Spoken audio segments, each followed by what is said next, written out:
Jama'a assalamu alaikum. Barkanmu da sake saduwa a wani sabon shirin na idon mikiya wanda ke zo muku daga gidajen rediyon Vision FM a Abuja da Kaduna da Kano da Katsina da Sokoto da Birnin Kebbi da kuma Gombe. Haka kuma ana jin shirin na idon mikiya a Unity FM a Jos da BRTV a Borno. Za kuma iya kallon shirin na idon mikiya a gidan talabijin na Faran Wata mai watsa shirye-shiryensa akan decoder NTA Star Times. Idon mikiya shiri ne dai wanda 'yan jarida da ma'aikatan kafofin yaɗa labarai a wasu lokutan kuma da masana kan wasu fannonin kan haɗu domin yin bita ko sharhi kan muhimman abubuwan da ke faruwa a cikin gida Najeriya, wani lokaci kuma mu ƙetare ƙasashen waje. Haka kuma shirin na idon mikiya shiri ne da ke yin fashin baki ko tsokaci domin ilmantar da masu kallo da kuma sauraro kan muhimman labaran da ko da suke ji a rediyo ko suke gani a talabijin ko kuma karantawa a jaridu. A zauren namu na yau muna tare da Malam Shu'aibu Mungadi, ɗan jarida kuma mai sharhi kan al'amuran yau da kullum. Akwai kuma Ibrahim Modubu, shi ma dai ɗan jarida kuma mai sharhi kan al'amuran yau da kullum. Sai kuma Malam Hamisu Muhammad na kamfanin buga jaridu na Media Trust. A cikin shirin namu na yau wanda ni Abubakar Matazu zan gabatar, za ku ji cewa Kiristoci a Najeriya sun shiga wani tattaki na yini 3 domin nuna rashin jin daɗin su game da taɓarɓarewar sha'anin tsaro a ƙasar. Wannan ko ya zo ne a daidai lokacin da jihohi da kuma ƙungiyoyi suke neman samun kansu mafita dangane da matsalar ta rashin tsaro. Ya ce lallai hakika ginin majalisar yana buƙatar gyara, gagarumin gyara, amma kuma ba su ne suka nemi a keɓewa majalisar naira miliyan 37,000 domin yin gyaran ta ba. Za mu ji dai yadda magana take. Za kuma mu leƙa jihar Legas domin mu duba irin tasirin dokan nan da aka fito da ita wadda ta haramta yin aiki da haya babura wato acaba.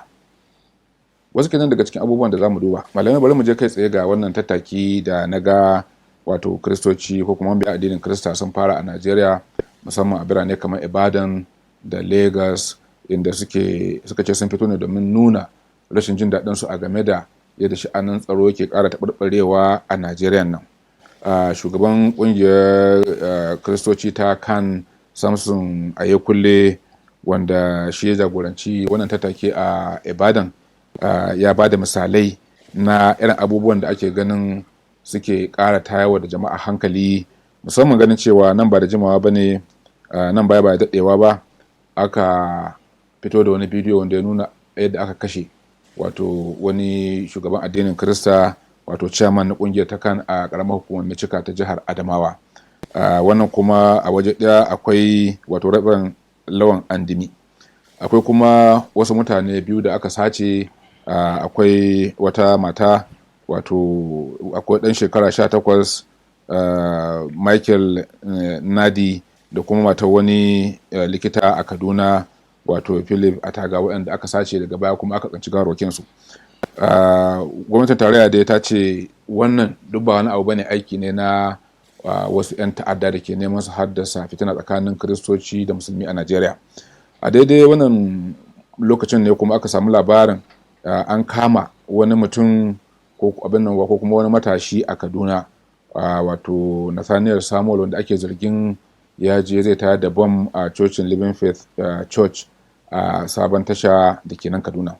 Mun ga dai bari faru daga gare ka. Idan aka dubi wannan wato matsaloli na tsaro da wasu ke nuna ana samun ci gaba, wasu kuma suke nuna a'a ai kwan gaba kwan baya ake yi, saboda inda ana samun ci gaba babu buƙatar a ce za a kafa ƙungiyoyin kare kai ko kuma rundunoni kamar yadda muka gani a yankin kudu maso yammacin Najeriya, ita wannan a Matakun, ga kuma yankin kudu maso gabas su ma sun taso da nasu yunkurin, da dai sassa na Najeriya har ma da yankin kudancin Kaduna. To ta wani fannin sai wasu suna ganin lalle ya dace jama'a idan suna ganin al'amura suna taɓarɓarewa suna da hakkin su fito su nuna rashin jin daɗin su. To amma kuma sai wasu kuma suna nuna kuma a'a ai ita ƙungiyar Kiristoci ta kan misali ya kamata ta rika fitowa tana bayani ne akan abin da ya shafi kowa, ba wai lalle sai wato idan an taɓa ko kuma abin ya shafi mabiya addinin Kirista ba. To amma kuma in ka zo kamar nan Kaduna, inda aka ba da labarin an kama wani da bom, kuma wannan daga bayanin da ake cewa daga sunan shi za ka ga ba musulmi bane. Da farko ana cewa ƙungiyar Boko Haram ce za ta kai hari kunna bakin wake da sauransu. Wato sai ga abin yana da daure kai ya ka fahimci wannan matsala. To, Matazu, rashin tsaro dai a Najeriya, duk wani wanda a ɗan Najeriya, kai ba ɗan Najeriya ba, duk wani ɗan Afirka ya san akwai matsalar rashin tsaro a Najeriya. Ba sai ka hito ka yi zanga-zanga shi zai faɗakar da jama'a cewa akwai matsalar tsaro wato a wannan ƙasa tamu Najeriya ba. Amma kar mu manta, baya ga wannan tattaki sun yi maganar a yi addu'o'i har ma da azumi. Idan za a yi addu'o'i da azumi, sun san inda suka faɗakar da magoya bayansu, wato a cikin ɗakunan cocin su, wurin ibadarsu, nan ne ake irin wannan gangami, nan ne ake ba da wannan sanarwa cewa a yi addu'a da sauran harkokin ibadu. Wato gaskiya matsalar addini musamman ta ƙungiyanci ta fara zama wato al'amarin siyasa a Najeriya. Can baya a lokacin da Jonathan, wanda yake Kirista ne, yana shugabancin ƙasar nan, akwai matsalar tsaro kuma ta yi kamari kwarai da gaske, kuma an kashe Kirista kwarai da gaske, har ma a coci-coci. A nan Madalla kusa da Abuja an fada ma coci, an kashe mutane. Ba mu ji Kiristocin Najeriya sun fito sun yi zanga-zanga ga wannan lokaci ba. Hasali ma duk wani wanda ya fito ya soki wannan gwamnati, shugaban Kirista na wannan ƙungiyar Kiristoci na wannan lokaci, wato Ayo Orisizafo, shi ke fitowa da kanshi yana kare shugaban ƙasa a wannan lokaci. Kuma karka manta, a Afirka ta Kudu ne aka kama jirgin shi shugaban ƙungiyar kan da kuɗaɗe masu ɗimbin yawa, wanda ya ce wato ya an je sayan makamai da su ne da sauransu. Kaga an daɗe ana harkar siyasa da wannan ƙungiya ta kan. Duk da ƙungiyoyin musulmi ba a bar su a baya ba, domin su ma an ji yadda aka raba kuɗaɗe da sunan addu'o'i da harkar tsaro da sauransu a ƙasar nan, da harkar zaɓe. Abinda 'yan Najeriya ke cewa shi dai addinin Kirista, abinda aka sani da shi shine nuna ƙauna da tausayi ga kowane ɗan adam. To kuma haka muka ji limamansu da malamansu suna faɗa cewa addinin Kiristanci addini ne na tausayi da ƙauna. Don haka in an taɓa Kirista ko aka taɓa wata halitta ta Allah, kamata ya duk inda Kirista yake fito ya nuna tausayi da ƙauna. Wannan tashin hankalin, ana kashe musulmai, ana kashe Kirista, ana kashe waɗanda ma ba su da addini a ciki. Saboda haka bai dace wata ƙungiya ta zo ta ware kanta. Har ma abin ban takaici shine yadda ake kai waɗannan koke-koke a ƙasashen waje da Majalisar Ɗinkin Duniya, ana kurarin cewa ai wannan ta'addanci ana kashe wani addini ne, ba wani addini ba.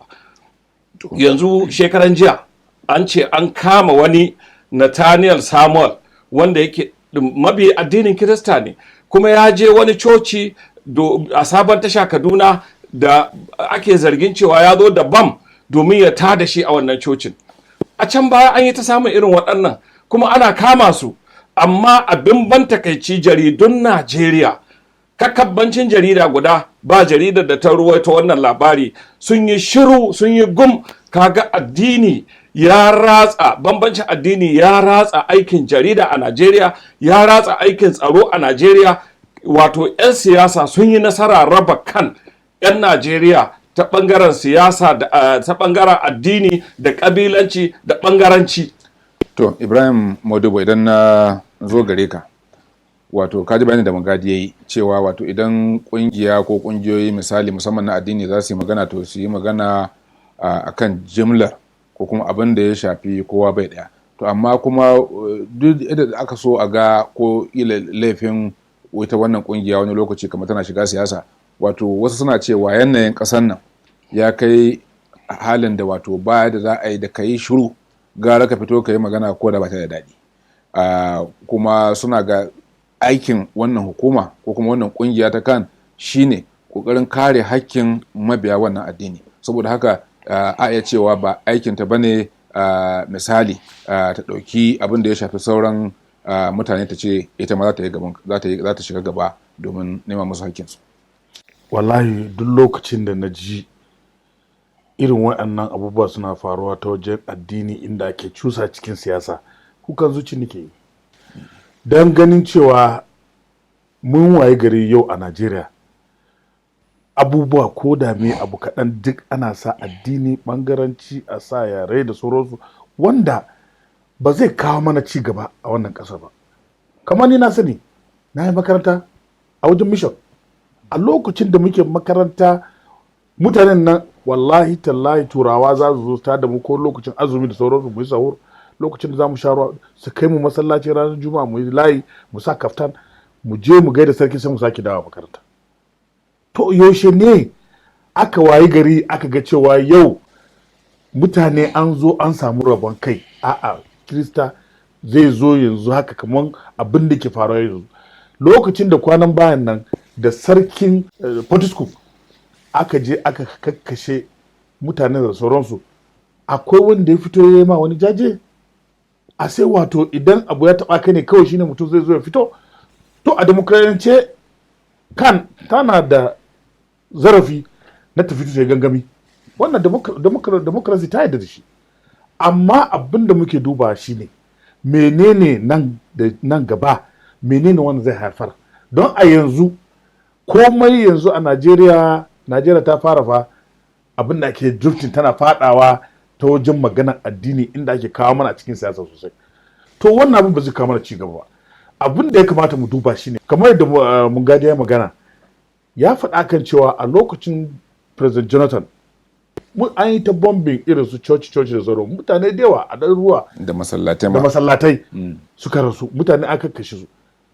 Amma a lokacin fa ba a fita an yi wannan gangami da wani abin nan da kuma azumi da kuma mai na kwana uku ba wanda ma ya fito. So a sai wato don President Muhammadu Buhari shi kuma ba wai daurin church ne ko ta wurin kanuwa shi yasa yanzu ana fita yi gangami. So mutane dole za su zurfin tunani. Kuma ni akan abin da nake gani shine inda 'yan waɗannan Boko Haram suke aikata bala'i da masifa ba inda wuce wurinmu. A wurinmu ta wajen arewa maso gabas idan ka duba north east babu ma kamar ko ƙauye na sun yi ragargaza garin gaba ɗaya sun kori kowa, mutane ma sun faɗa Kamaru da ƙafa, mata da ciki da wani sun haifa hanya masu ka tafi. So an ka duba abin tausayi. A sai Boko Haram nan ba wai suna zuwa suna zakulo su dube ka su ce a'a kai Kirista ne a kama ka, a'a kai musulmi a barka ba. Duk jifan kurna suke, manya da ƙanana duk su zuba, ba sa duba addini ba komai. A yau ina ga maka kan Hajji Matazu yadda nike gani akan abubuwan da suka faru akan abin na Boko Haram, wallahi idan an kashe Kirista 1000 to wallahi an kashe musulmai ya fi 20,000. Don yanka malamai, yanka limamai a cikin masallatai ko ina inda suka kama, duk kawai kowa suka kama su ga cewa kai baka yarda da su ba shikenan su gaba da kai. A takaice kana nufin wannan mataki da ita kungiyar kan ko kuma kungiyoyin Kirista suke ɗauka na nuna rashin jin daɗin su game da sha'anin tsaro a Najeriya bai yi daidai ba, gara a yi shiru? A'a, ba ce a yi shiru ba, kowa sun cewa akwai matsala ta tsaro. Amma da ni na so a yi haɗin gamayya a ce jami'i. Yawwa a jam'i. Kirista ɗina su je su nemo su ce to musulman yan mu mun gayyace ku. Muna so mu zo mu yi gangami gaba ɗaya don abubuwan da ya sami Najeriya gaba ɗaya. Amma ba wai su ce kawai Kirista kawai su zo su yi azumi a su yi meme a yi gangami na kwana 3 ba. Ya kamata kowa ya san cewa akwai matsala na tsaro. Amma matsalar tsaron nan kada a kawo addini a cusa shi kamar siyasa. Don in ka duba illan a sa siyasa a cikin addini ba karamin abu ba. Don mun ga abin nan kamar kasashe da yawa a duniya wanda idan suka kamar su Lebanon da ina idan wanda in an sa addini a cikin siyasa to billahi lazi tashi duniya ke na fara tasowa daga gurin. Don za a fara in addini ba wanda ya sani somawansa amma karshensa ba wanda za a san somawansa amma karshensa ba wanda zai sani. To Malam Hamisu Muhammad, idan aka duba ta wani bangare kuma an ce ana son a samu haɗin kai wato tsakanin addinai da ƙabilu daban-daban a haɗa kai a ciyar da ƙasa gaba. To amma kuma sauran wasu 'yan ƙasa suna cewa idan aka dubi gwamnati aka dubi waɗanda ta kunsa sai a ga cewa wato gwamnati ce kamar yadda wasu ke cewa ta 'yan uwa da abokan arziki. Diya da kaso zai wahala ka wanke ta daga zargin cewa kamar ita gwamnatin tana fifita wata kabila ko wani addini a Najeriya ko kuma ta ba da kafar a rika nuna haka. Mai yiwa idan aka ɗauki ƙididdiga ta yawan ma'aikata misali a ma'aikatan Najeriya da sauransu labarin ya canza, amma kullum abin da ake dubawa shine manyan mukamai a ƙasar nan ta fannin tsaro, ta fannin siyasa, ta fannin mukaman ministoci sai aga cewa kamar 'yan arewa musulmi su ne suka fi yawa. To ni zan fi duba, wato zan ajiye ɗan saƙon, zan duba saƙon. Masu magana da ta wuce sun yi magana akan ɗan saƙo, amma abin da nake so a mai da hankali shine saƙon da suka bada.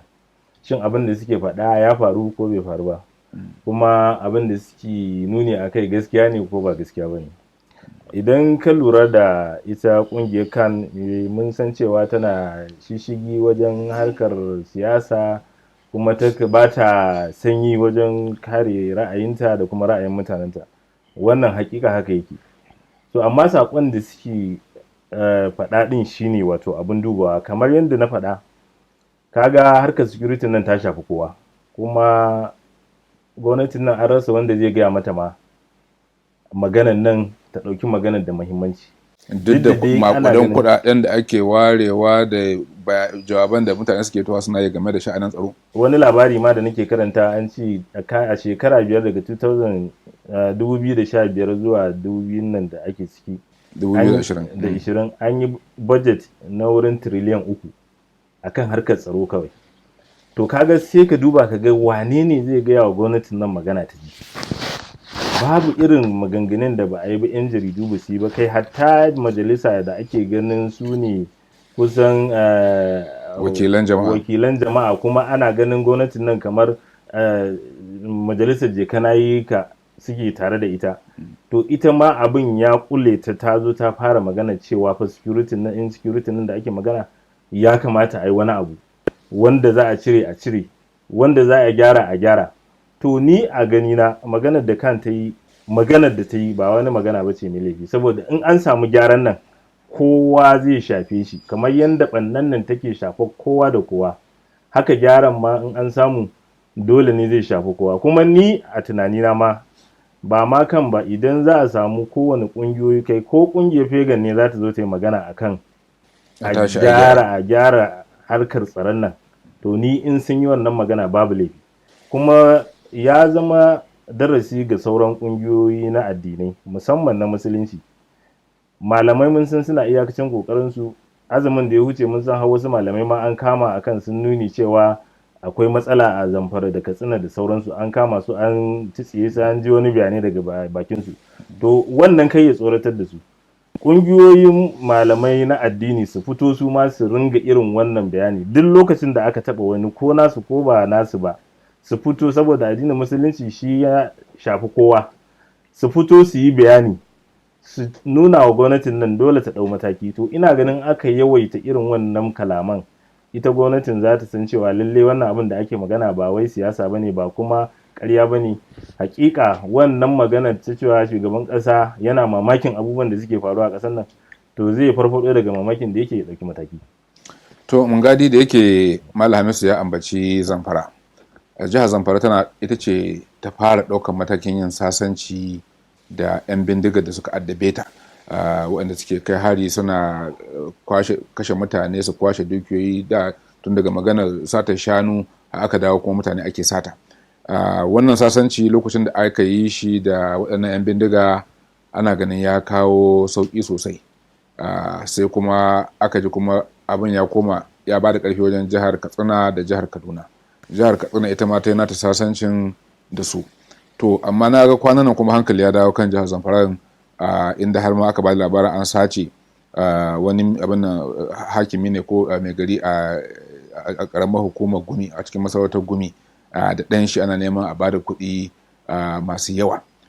To wasu suna cewa ai sun san arina, magana ce ta kawai an yi sasanci, amma muddin ba amshe makaman mutanen nan ba, kuma ba za a iya ɗaukan nauyin ba su abin da suka saba samu ba daga wannan fashi da sauransu, matsalar za ta dawo. Kai ya ka fahimci al'amarin na jihar Zamfara, da kuma yanzu kamar da ake ba da labari, wato hare-hare sun dawo jihar Niger, mutane da yawa an watsa su suna gudun hijira. To magana kenan da ya ɗazu da na fara ta wadda nake sukar, wato saƙon da ita ƙungiyar Kiristoci take tahe da shi, inda take ware cewa ana kashe kiristoci, ba ta ambata cewa ana kashe rayuka, ana halaka 'yan ƙasa da dukiyoyinsu. Yanzu gashi kana faɗa a ƙaramar hukumar a Gayari an sace wato mai gari da 'ya'yan shi biyu, kuma kamin a kai ga kashin wannan shugaban kan na jihar Adamawa aka yi wannan satar. Ya kamata duk wata kungiya za ta magana ta tausaya ma su ma sauran al'ummai.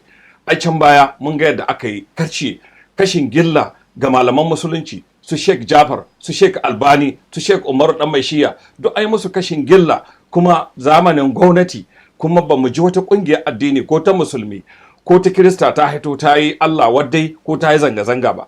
Wannan shine abin da muke faɗa, idan za a yi na gama gari, a daina tsame wasu al'umma ko wasu mabiya addini. To mu dawo cikin Zamfara da mun gani me ke faruwa. A Zamfaran nan labarin da muka samu, na hira da wani dan wannan yanki na Gayari, yana cewa wato lokacin da aka samu sulhu tsakanin gwamnati da su 'yan ta'adda, sai aka samu wasu 'yan ta'adda sun zo sun yi ɓanna wani gari, suna kai hari ɗaiɗai. To sai mutanen garin suka taru domin su kare kansu, kuma suka fito da niyyar kare kansu. To wannan ramuwa da suka yi, sai su 'yan ta'adda suka sake gungu, suka ci gaba da kai ta'addanci. An ce shi sarki Emiya na Gumi, wanda ƙarƙashin shi wannan yanki yake kansa, har akwai lokacin da aka zo za a yi wannan 'yan ta'adda suka zo hari, mutanen garin suka kira 'yan tsaro, amma an ce sarki ya hana a kai ma waɗannan 'yan ta'addan hari. Shi kuma sarki ana cewa ya hana ne domin gwamnatin jiha ta yi sulhu, ba a son ya mucin ya ƙara lalacewa.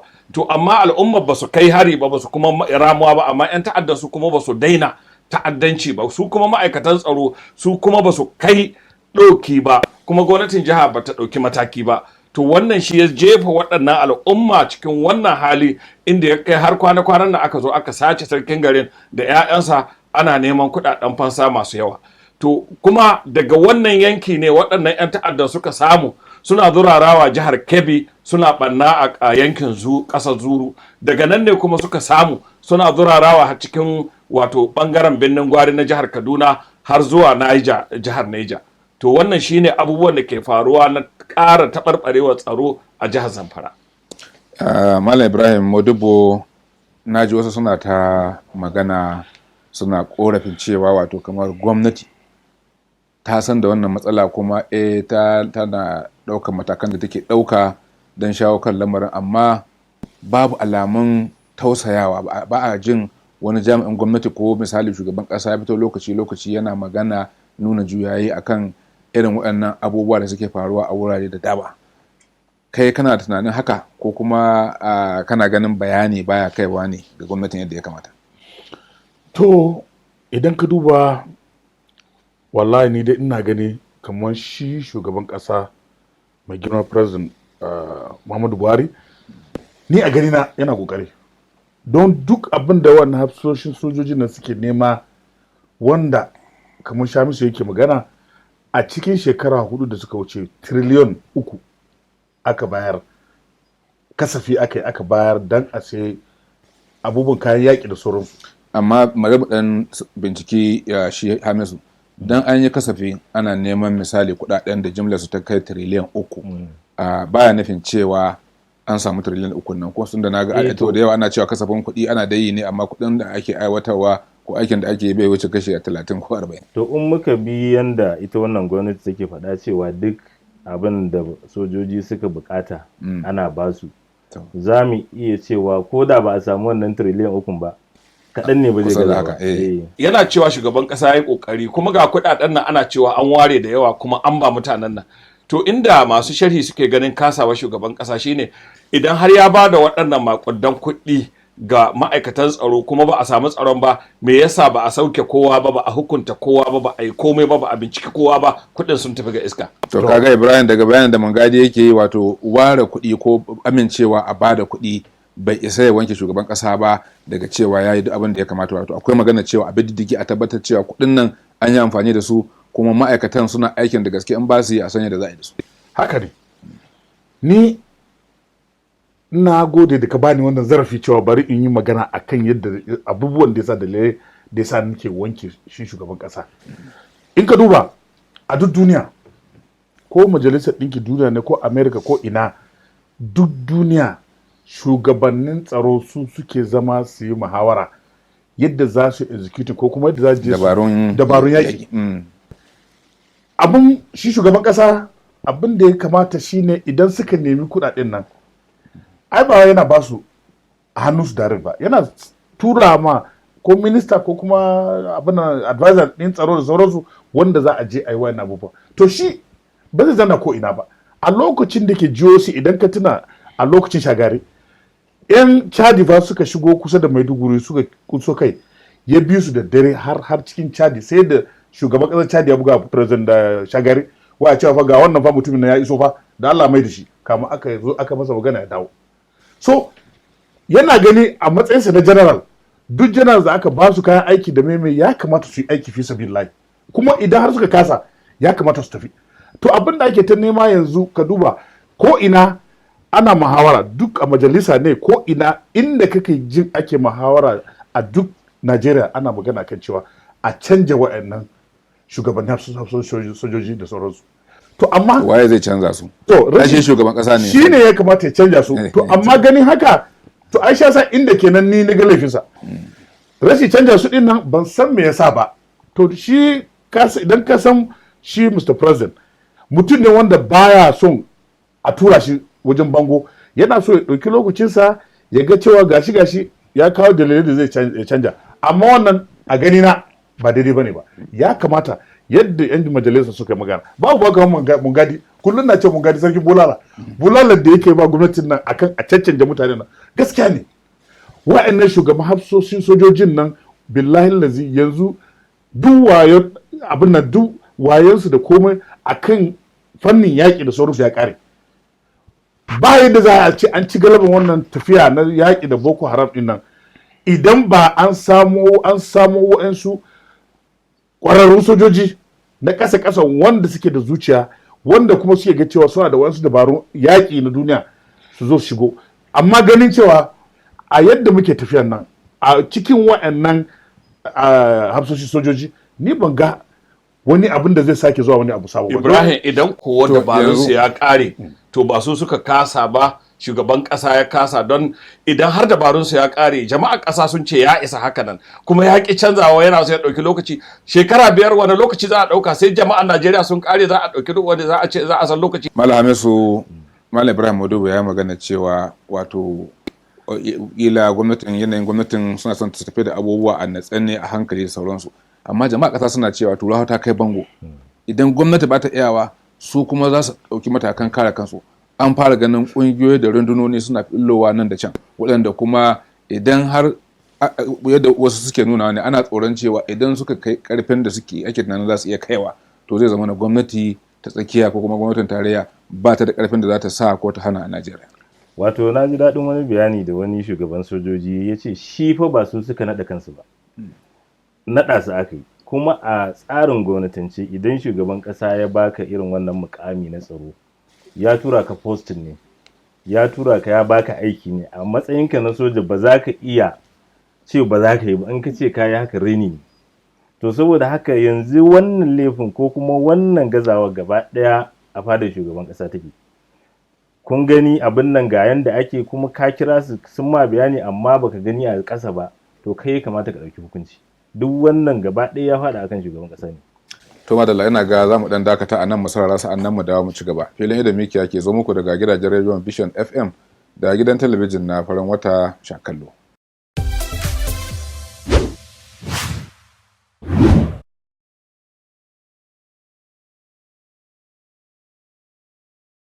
Najeriya ƙasa ce da Allah ya albarkace ta da ɗumbin al'umma masu ƙabilu da al'adu da addinai iri daban-daban, sannan ga albarkatun ƙasa na noma da kiwo da tarin tulun ma'adinai. To kotun da Allah ya yi mana wannan gata, saura da me sai kurin mu haɗa kanmu, mu so juna, mu yi aiki tare wurin gina ƙasa tare da tabbatar da zaman lafiya da zaman tare, sannan mu kauce wa ƙiyayya da mummunan zato tsakaninmu, domin a matsayinmu na 'yan Najeriya mu 'yan uwan juna ne. A fatuna sai mun so juna, mun zauna lafiya ne za mu samu ci gaba da karuwar arziki a ƙasar mu Najeriya. Wannan saƙon jan hankali ne daga hukumar gidan talabijin na Farin Wata Shakallo.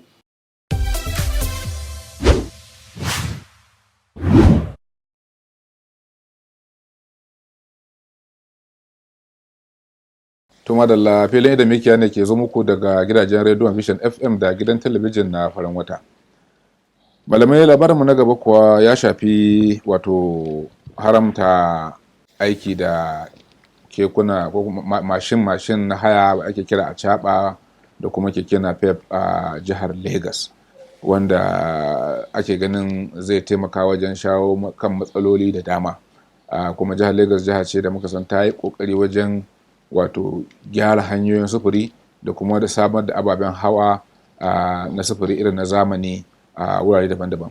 To sai dai na ga kamar in aka ɗauki misali nan Abuja, a lokacin da ake da waɗannan 'yan babura na acaɓa, wato kusan kullum ana cewa sai an yi haɗari, sai an yi asarar rayuka.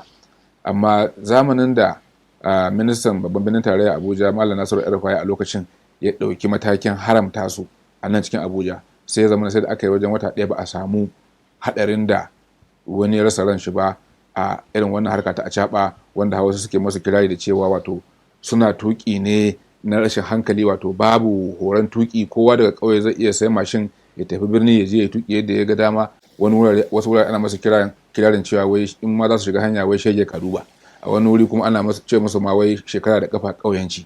Idan aka dubi irin matsalolin da ake samu haɗurra ga rayuwa da kuma nakasa, to aka kwatanta kuma da su kuma irin sana'ar ko kuma girman ita wannan harka da ta ba 'yan Najeriya da yawa abin yi na sana'a, sai a ga wato yadda aka duba lamarin ta wani bangare, sai kuma in aka duba kuma ta wani bangare sai a kuma akwai basira, akwai fa'ida a ɗaukar irin waɗannan matakai. Wasu kuma suna nuna a'a babu fa'ida, saboda waɗanda ake dakatawa daga wannan aikin ba a tana da musu wani abu ba.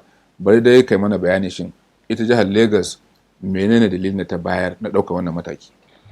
To dalilan da jihar Lagos suka basuwa suna da yawa. Akwai wani ɗan jarida mai wakiltar gidan talabijin na CNN wanda ya baro Istanbul ta jihar Turkey, ta ƙasar Turkey zuwa Lagos.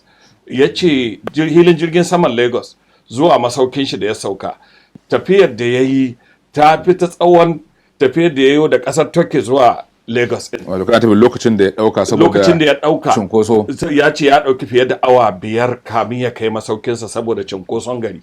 Wannan baƙo ne. Kuma ya ce wannan tafiya da ya yi ta awa 5, duk aikin da yake so ya yi a Najeriya, duk rahotannin da yake so ya samu duk ya same su kamin ma ya kai masaukinsa. Don duk turmutsuci da rashin hankali da rashin natsuwa da rashin tsari da ƙazanta da yaya da hayaniya da ake so a gani wanda ake ba da labarin Lagos, ya ce duk ya same shi kamar ya kai masauki. To gwamnatin jihar Lagos sai ta lura da cewa kamar yadda aka yi a Abuja, wato 'yan okada da 'yan keke napep sun cika garin Abuja da ana samun yawan haɗurra, suna hana ruwa gudu, suna hana ma'aikata kai cikin lokaci da sauransu, kuma ana aikata laifuka da waɗannan ababen hawa. To shine gwamnatin Lagos tana so ta tsabtace Lagos. An yi manyan tituna, ana so a kawo abin harkar sufuri ta zamani, amma kuma ga waɗannan abubuwan suna hana ruwa gudu. Da motar ka kana son ka yi tafiya, ɗan okada, duk wanda ke tafiya garin da ke da okada ya sani, idan kana tafiya a mota, ɗan keke napep zai komo tsakiyar titi, shi ba gudu gare shi ba kuma zai barka ka tafi ba, kuma in ka taɓa shi kuma su yi fakin gaba ɗai su maka taron dangi. To wannan rashin bin doka da yawan kawo haɗurra da yawan wato rashin bin ka'idar tuƙi, su suka taru suka sa kowane birni wato yana kyama na irin waɗannan. Da za su haɗa kansu, su zauna su yi kansu karatun tanatsu, su koya wa 'ya'yansu yadda za a bi doka, a rage haɗurra kuma a rage kawo ma al'umma cikas, a kiyaye haƙƙin tuƙi, to da jama'a ba za su yi kuka da su ba. Kwana-kwanan nan ko jihar Katsina kaji, saboda tsaro ta hana yawo da okada cikin gari. Jihar Kaduna ta taɓa yi, jihohi da dama suna kuka da 'yan okada domin ana amfani da su, ana kawo matsalar tsaro. Saboda haka Lagos yana cikin manya-manyan dalilan da ta kawo na hana wato gudanar da waɗannan sufuri ta waɗannan abubuwan biyu. Malam Ibrahim, daga bayanan da Mungadi ya yi, wato akwai matsala ta rashin tsari. Ana ganin wato yadda suke yawo baje-baje da wato babu tsari, ana amfani da su domin aikata laifuka da sauransu. Amma aka duba, kila masu aikata laifukan nan suna amfani da baburan ne mutane ne kalila, akasarin su kuma suna neman harkar su ne ta abinci. Shin idan misali motoci sun yi yawa a Lagos suna kawo cinkoso, ko a wani gari, ko kuma 'yan tasi sun yi yawa suna kawo cinkoso, ai ba mu taɓa jan ɗauki matakin cewa a hana aiki da tasi ba ko kuma a hana aiki da motoci. To Haji Matazu, idan ka duba sha'anin Lagos, sha'anin Iko gari ne guda wanda yanzu a diddigar da aka yi kwanan nan an samo cewa suna da mutane kusan miliyan 20. So garin akwai cinkoso ne kuma babu inda kama a ce ba isassun hanyoyi, kuma yawancin wuraren maruwa ne kawai. Saboda haka in ka duba akwai bukatar da zai sa gwamnati na ta kori 'yan okada da sauransu. Me yasa in ka ga lissafin da suka ce kowane sati 'yan okada suna kakka da mutane, suna in ka gare guragu yanzu yawanci okada ne ke sa guragu na kasa su kakkare kafafuwansu da su hannaye da sauransu 'yan okada. Idan ka duba 'yan okada na su ne za ka ga kamar yamma yayi su suke fashi da makami. Don ana amfani da babura wajen fashi ko kuma aikata laifuka baya nufin cewa za a yi jimla a ce 'yan okada ko 'yan acaba su ne suke aikata laifukan. Wannan na ga maka ba wai wannan nazari ne ba, abinda su 'yan Lagos suke faɗi kamar gwamnati ake zargi, wannan duk zargi ne cewa su suke fisge irin jikakkunan mata da sauransu su tashi aiki da sauransu, duk wayannan abin da don a ce su ba da bahasi akan abin da ya sa su koriya okada. To in ka gani Lagos cunkoso ya yawa, kuma duk garin da ake so kawai kamar yanzu Abuja ake kira administrative capital ko kuma inda ake gudanar da ayyukan gwamnati.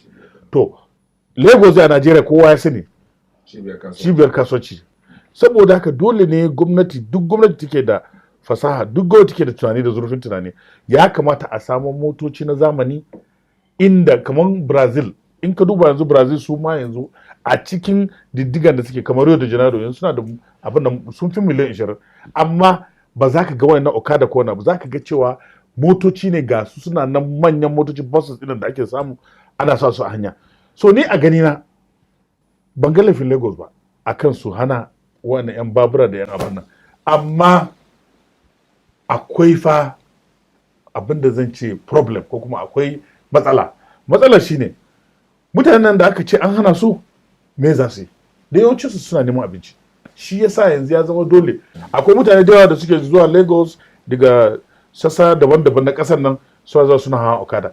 Ya kamata gwamnoninmu su zanna su nazari, mutanen da suka gama makaranta ga yara suna nan masu jini a jika, meye ne za su isi musu?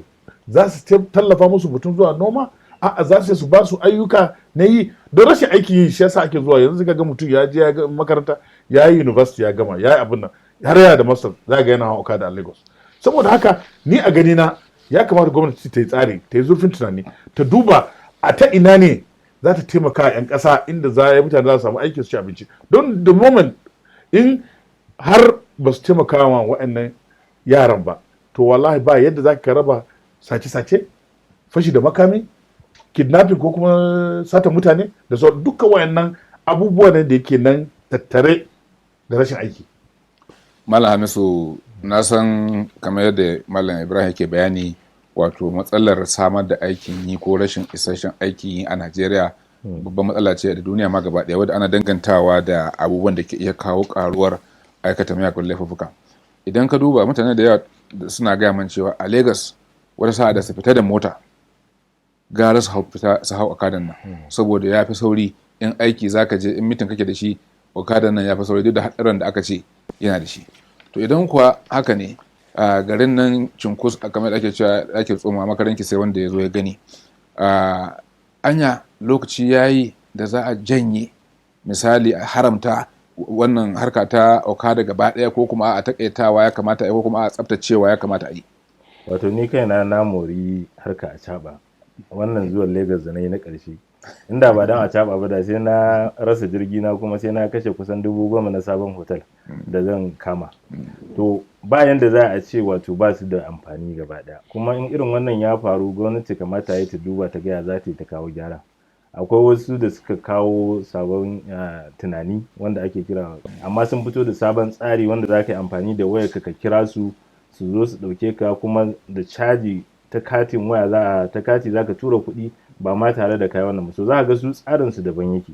Kuma a Lagos kamar yadda ka faɗa, gwara ka tafi da mashin wasu wurare da dama da ka tafi da mota. So laifin ba wai na mashin ɗin kaɗai ba ne, su kansu motocin da ake basu suna yawo akan titi, dole ne a rage yawan motocin saboda titin ya yi wa motocin kaɗan. Dole a rage yawan motocin, a ba da lamba daga lamba zuwa kaza ga motocin da za su yi amfani. So kaga wannan zai rage, kuma an yi a wasu ƙasashen sun yi amfani. Sannan maganar jirgin nan da ke zirga-zirga a cikin gari, babu babban birni yanzu wanda ya kai yawan jama'ar Lagos wanda ake ji da shi a duniya wanda ba shi da harkar jirgi ta ƙasa kamar Lagos. Har yanzu shekara wurin 7 kenan tun lokacin Fashola ake wannan aiki, har yanzu ya gagara. Muhimmancin kawo sufurin jirgin ya zama da kowane gabas da yamma, kudu da arewa. Jama'a za ka ga sun ajiye motocinsu sun koma wannan jirgin ƙasa, so sai ka ga titin ya zama babu hayaniya. Kuma Lagos tana da albarkar ruwa, za a iya bi ta ruwa daga Victoria Island ko zuwa Mainland, za a iya harkar faɗaɗa wannan, akwai amma bai isa ba a faɗaɗa wannan harkar zirga-zirga ta ruwa, a ringa ɗaukan jama'a ana kasu, sai ka ga titin ya zo babu kowa. Amma in dai ba za a bi wannan ba to za a ci gaba da fama da matsala. So kamar maganar rashin aikin yi da kai, mafi yawancin acaɓan nan ba, wato acaɓa ta zama kamar ita ce aikin mafita, aikin yanci rani. Don duk wanda kaga ya fito daga ƙauyensu ya shigo birnin yanzu, da abin da ake yi shushana, amma yanzu shushana an daina, acaɓan nan ita ce take yanke musu matsala. To amma su waɗannan matasan ba wai fa acaɓan nan dole bane ta kama sai sun yi ta. Barin gidajen da suke yi za ka ga duk inda damuna ta yi sun koma. To ashe ko suna son su yi noman nan. Me gwamnatocinmu suke, ko kuma wani gwamnatoci wani kokari suke yi su samun musu da harkar noman rani wanda za su riƙe wannan matasa da suke tururuwa zuwa birni, su zaunar da su a ce damuna tana karewa to ku ci gaba da harkar da noman rani. Kaga wannan zai janye mafi yawancin matasan nan, kuma ya ba su abin yi, kuma za su ci gaba da alfahari da sana'a da suke. Dan inda ba su alfahari da noman, ba za su baro Lagos ko Ibadan da damuna su dawo gida su yi noma na wata 4 na wata 3 ba, sannan su sake koma. Suna da kungiya wannan wato masu harkar ababen hawa na sufuri da acaɓa da keke napep, suna da wakilai kuma suna kada ƙuri'a. Shin an yi zama da su a duba a gaya za a tsabtace wannan harka? Saboda daga bayanan da kuka yi, wato kamar wato abu ne da ke da matsala, maimakon a gyara sai a ce a bari a yi waje da shi kawai. Wato da farko dai ba laihin waɗannan matasa ba ne su zama 'yan acaɓa ko 'yan okada. Gwamnatin Lagos ba ta kawo wannan dokar ba sai daga bayan nan, kuma kamar yadda sauran malamai suka faɗa, ba a ƙirƙiro wani abu da za a tallafa matasan nan ba, cewa to yanzu ga wannan amma ku bar wannan. 'Yan Rufa'i a lokacin da ya dakatar da acaɓa a Abuja, ya kawo 'yan motoci na taxi, aka sa matasa suka yi rijista, aka ba su motocin nan bashi su je su yi taxi. Haka ya kamata Lagos ta yi. Gwamnatocin jihohi da 'yan siyasa suke da laifi. 'Yan siyasan mu duk wanda ya ci zaɓe, abin da zai fara yi na farko, ka ji an ce ya raba babur 50, ya raba babur 100. Kaga suke kawo baburan nan, madadin ka kawo ma matasan nan babur fa ba sana'a bane, domin ka sai ma mutum guda ne tal, kuma in babur din ya lalace zai koma ƙasa. Saboda haka ka saman ma matasan nan jari su yi sana'a, ko ka saman musu takin zamani ko wani kayan noma wanda zai tallafa musu su je su yi noman rani, ko ka kawo wasu masana'o'in da za a koyi ilimin wata sana'a, yadda ko yaya aka yi dai ilimin nan ba zai tsere ba, matashi ya koya kuma ya samu, so abin da ya samu kuma ya zauna cikin kansa ba zai kuce masa ba. Ga abubuwa nan da za a koya matashi ya yi amfani cikin al'umma. Amma duk wani ɗan siyasa ya tashi daga ya so keke napep sai ya so babura, to baburan nan su abin da matashi ya samu kenan, abin da 'yan siyasa suka tanadar musu kenan. Bayan sun wahala sun bauta ma 'yan siyasa, madadin a saman musu aikin yi sai a je a kawo musu babur da keke napep. Saboda haka yanzu ya rage ma na ɗaya matasa waɗanda suka fito da wasu jihohi inda ake iya samun a yi, ina tabbatar ma noman rani fa ya fi sana'a, ya fi acaɓa zama sana'a kwarai. domin na tabbata idan matashi ya samu aka ba shi jari inda zai sayi takin zamani, ya sayi injin na ban ruwa, ya sayi kayan noma, idan ya tsara wannan noma sai ya noma abin da za ka je Legas ka yo a caɓa baka samu ba. Kuma wurin a caɓan nan ne wasu matasanmu suke rasa rayukansu, 'yan ta'adda na halaka su da sauransu. Wurin a caɓan nan ne wasu matasanmu suke samo ciwon tsida suna kawo a ƙauyukansu. Wurin a caɓan nan ne wasu matasanmu ke koyon miyagun ɗabi'u a manyan birane suna dawowa suna zama 'yan ta'adda a garuruwansu. Saboda haka a caɓa tana da nata amfani don tana samar ma matasa aikin yi. Waɗansu mutanen kirki ne suna tallafa ma mahaifansu da iyalansu, amma fa tana zama sanadiyar ajali da lalacewar waɗansu daga cikin matasanmu.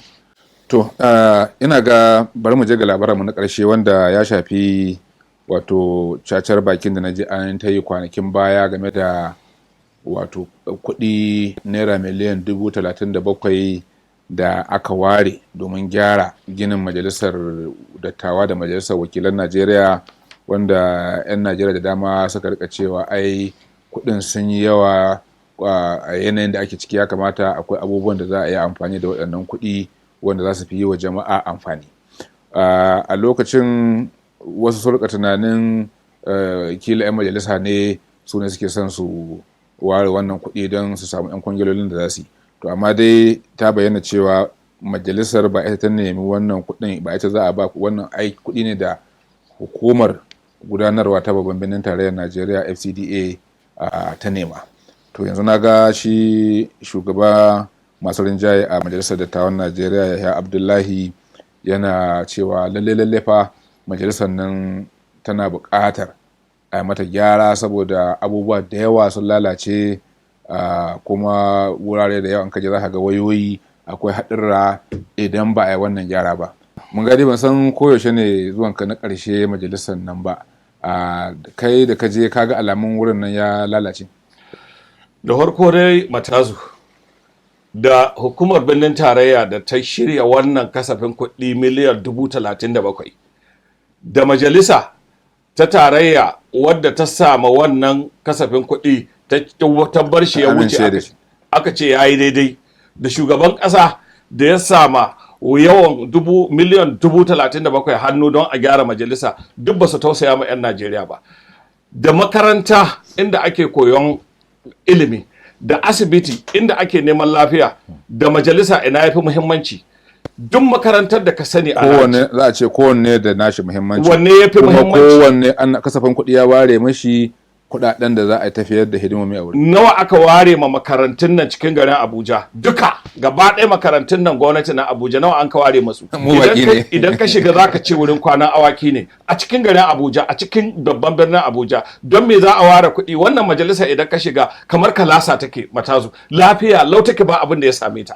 Don me za a ware mata miliyan 37,000 a bar makarantun ne, a bar asibitoci, hanyoyin Abuja duk gasu nan sun fara lalacewa. Don me za a bar Abuja ta lalace ana ta'addanci a ciki? Abuja ta koma duk da gadin ɗin da ke sa ta tana sha'awa sun lalace, sa'an nan a dawo a ce a gyara majalisar da kamar ka kwanta ka mulmula a ƙasa take, lafiya lau take. Duk shekara sai an ware mata wasu kuɗi na kula da ita, na kula da gyaranta wanda ake ce ma maintenance. Ina ake yi da kuɗaɗen da za a ce a ware? Nawa ma aka gina majalisar gaba ɗayanta, balle a ce wai gyaranta ɗai na shekara ɗaya za a rena wayon 'yan Najeriya a ɗebi miliyan 37,000. Mun fahimce ka, kai dai baka goyi bayan a kashe wannan kuɗi ba a gyara wannan majalisar. Ko miliyan 7,000 guda ba goyi baya ba ni. Ibrahim, kai ma na san kakan zagaya majalisar nan. To zan yadda da Mungadi akan cewa wannan kuɗi sun yawa. Fi sabilillahi Najeriya ta da matsaloli da yawa wanda ya kamata a ce an sa wa'annan kuɗaɗen don a ga cewa an samu mafita. Babu ma kamar ilimi, harkar kiwon lafiya, da kuma ko da hanyoyi ma da sauran, da kuma lantarki. Idan da aka samu wa'annan, aka sassa wa'annan kuɗaɗen, ni dai a gani na nan da shekara 2 ko zuwa 3 ba tsammani idan 'yan majalisar suna ciki wannan wuri zai kife da su ba.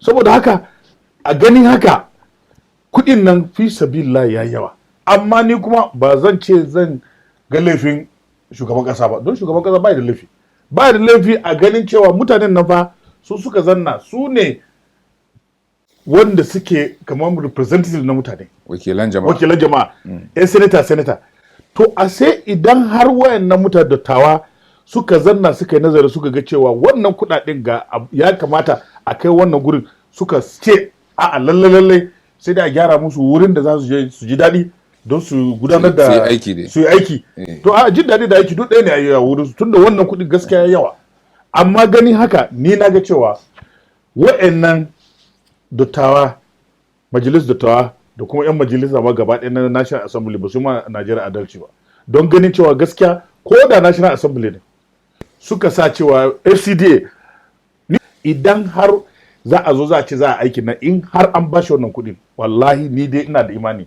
akan cewa kuɗin da ya ga zai iya shiga a yi gyaran nan zai iya bayarwa amma kada wani ya sa kwaɗayi ya ce ta wurin Muhammad Bello zai je ya ce zai yagi wani abu dan na tabbata na yi imani ba zai ba su wani abu ba in akwai kuɗin da zai rage zai mai da shi baitul mali saboda haka ni a gani na gaskiya wayannan ba su ma Najeriya adalci ba don bai kamata a ce wannan National Assembly ko kuma majalisar ƙasa inda ina ganin ina shiga ko ina fa akwai abin da Julius Berger ne fa suka yi idan ba a yi girgizan ƙasa ba abin da zai kada wannan wurin saboda haka ce an kashe wannan kuɗin gaskiya ba adalci.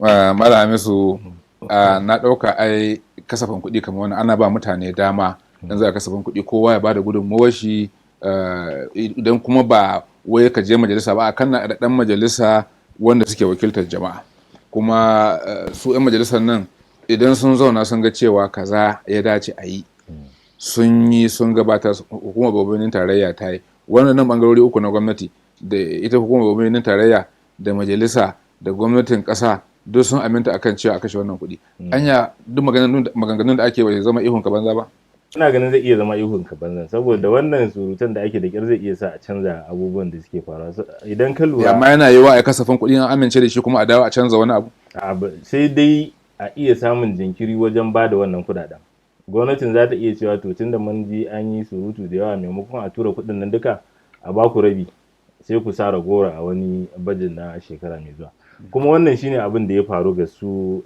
majalisa ko kuma ita FCDA din suna cewa shekara 30 ba su yi wani gyara na musamman a wannan waje ba to kaga laifin nasu ne kenan ya za a yi ka bar wuri shekara 30 ka san kuma wurin nan yana buƙatar gyara a ce baka yi komai ba sai a lokaci guda ɗaya amma mun gadi ya ce akwai kuɗaɗen gudanar na shekara maintenance din da yake na share-share ne da na goge-goge cleaning da waye da toilet da siyan kayayyakin tsafta amma gyaran da suke magana harkar wayarin da kuma abin magana da kuma ginin kansa shine wannan suke magana sun ware wannan kuɗi amma duk da haka shi ma kamata a ce sun ware dogon lokaci kamar shekara 5 ko 6 yanda kuɗin ba zai ko da an cire shi daga cikin bitalmalin ƙasa ba zai yi illar da ake ganin yanzu zai yi ba to wannan shine abin da ya wato Matazu kamar yadda kowa ya yarda da shi a Najeriya shine wannan kuɗin dai babu dalilin da zai sa a zabge su bayan yawan kuɗaɗen da aka yi kasafin kuɗi na majalisa shi kanshi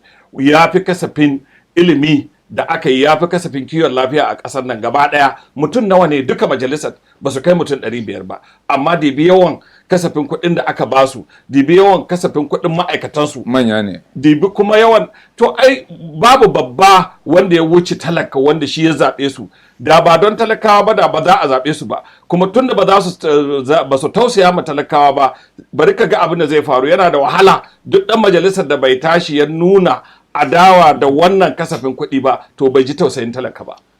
To madalla ina ga dole mu dasa aya anan domin ko lokaci ya halin shi. Masu kallo da sauraron shirin na Idan Mikiya da haka muka kawo ƙarshen shirin na wannan rana. A madadin shi Sha'ibu Mungadi wanda ya gama magana yanzu da Malam Ibrahim Modubu da Malam Hamisu Muhammad Abubakar Matazu ke cewa a huta lafiya.